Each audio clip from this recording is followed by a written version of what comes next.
Cheque bounce case को लेकर supreme court ने एक बहुत ही बड़ा फैसला सुनाया है।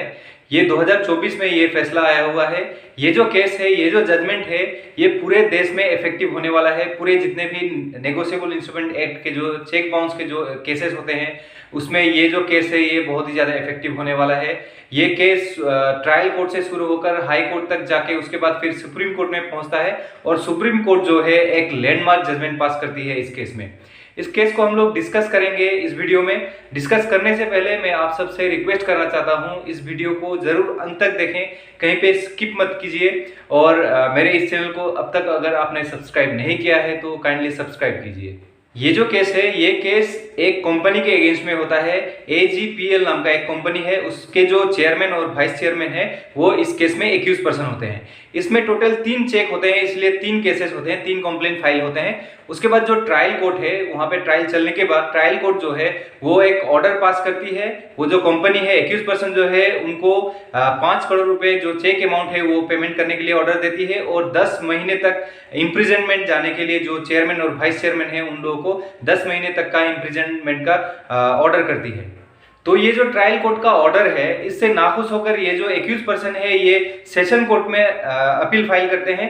सेशन कोर्ट भी ये जो ऑर्डर है इसको अपील करती है। वो जो इन लोगों का अपील था एक्यूज पर्सन का, उसको डिसमिस कर देती है और उनको 1 महीने के अंदर अपने आप को सरेंडर करने के लिए ऑर्डर पास करती है। ट्रायल कोर्ट और सेशन कोर्ट में हार जाने के बाद ये जो एक्यूज पर्सन है ये चले जाते हैं सीधे बॉम्बे हाई कोर्ट में। बॉम्बे हाई कोर्ट में 3 रिवीजन पिटीशन फाइल करते हैं, क्योंकि 3 कंप्लेंट पिटीशन होते हैं, इसलिए 3 रिवीजन पिटीशन फाइल कर देते हैं। हाई कोर्ट में रिवीजन पिटीशन फाइल करने से पहले ये केस के जो कंप्लेनेंट हैं और जो एक्यूज पर्सन है, इन लोगों के बीच में एक एग्रीमेंट होता है। एग्रीमेंट के हिसाब से जो 5 करोड़ रुपए का ऑर्डर पास किया गया था ट्रायल कोर्ट से, उसको ये लोग घटाकर 4 करोड़ 63 लाख और 50 हजार ये सेटलमेंट अमाउंट एक बना लेते हैं, इसको सेटल करते हैं। और एक्यूज पर्सन जो है, ये जो अमाउंट है 4 करोड़ 63 लाख 50,000 इसको देने के लिए राजी हो जाते हैं। तो ये जो सेटलमेंट है, इसके आधार पर हाईकोर्ट जो है एक अंडरटेकिंग लेती है एक्यूज पर्सन से। वो अंडरटेकिंग में ये जो एक्यूज पर्सन है ये बोलते हैं कि ये जो अमाउंट है 4 करोड़, ये जो भी अमाउंट सेटल किया गया है वो एक टाइम फ्रेम के अंदर वो लोग पेमेंट कर देंगे। और वो जो अंडरटेकिंग है, उस अंडरटेकिंग के बेसिस पर हाईकोर्ट क्या करती है, इन लोगों का जो इम्प्रिजनमेंट का जो ऑर्डर था उसको सस्पेंड कर देती है और इन लोगों को बेल अलाउ कर देती है। और उसके साथ साथ एक कंडीशन भी देती है हाई कोर्ट कि अगर वो जो सेटल्ड जो अमाउंट है वो अगर पेमेंट नहीं कर पाते हैं एक्यूज पर्सन, तो फिर ये जो ऑर्डर है इम्प्रिजनमेंट को सस्पेंड करने का और बेल देने का, ये विड्रॉ हो जाएंगे। फिर इतना कुछ होने के बाद भी ये जो एक्यूज पर्सन है ये पेमेंट नहीं कर पाती है कंप्लेनेंट को। पेमेंट नहीं करने के कारण ये जो high court, Bombay high court जो है, इन लोग का जो सस्पेंशन का जो ऑर्डर था उसको विड्रॉ कर लेती है और इन लोग का जो बेल दिया गया था उसको भी कैंसिल कर देती है। उसके बाद ये जो 2 एक्यूज पर्सन है ये चले जाते हैं सुप्रीम कोर्ट में। ये हाई कोर्ट का जो ऑर्डर है उसको चैलेंज करते हुए अपील फाइल कर देते हैं।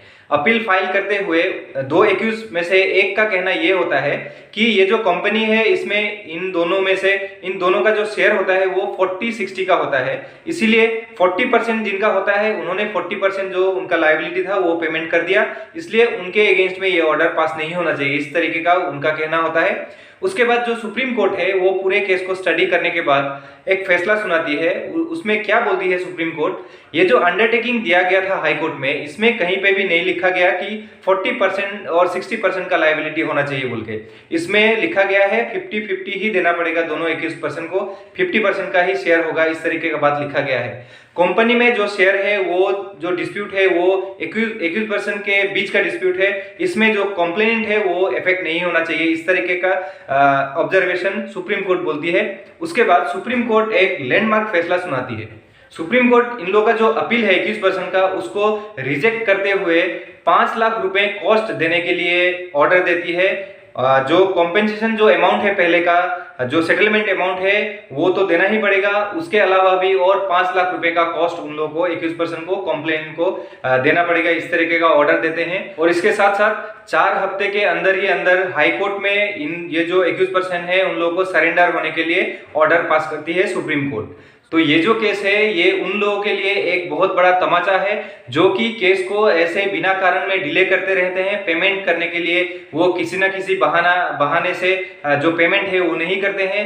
उन सब के लिए ये जो केस है, ये जो सुप्रीम कोर्ट का डिसीजन है, ये बहुत ही लैंडमार्क जजमेंट है और उन एक्यूज पर्सन के लिए बहुत ही बड़ा तमाचा है। और इस केस का जो साइटेशन है मैंने अपने डिस्क्रिप्शन में दे दिया है। आप पूरा जो जजमेंट है उसको भी पढ़ सकते हैं, साइटेशन को यूज करके उसको डाउनलोड करके पूरा जजमेंट को पढ़ के आप पूरी अच्छी तरीके से समझ भी सकते हैं। और अगर आपको इस तरीके के वीडियोस, इस तरीके के इन्फॉर्मेशन अगर अच्छे लगते हैं तो फिर मेरे इस चैनल को सब्सक्राइब जरूर कीजिएगा। धन्यवाद।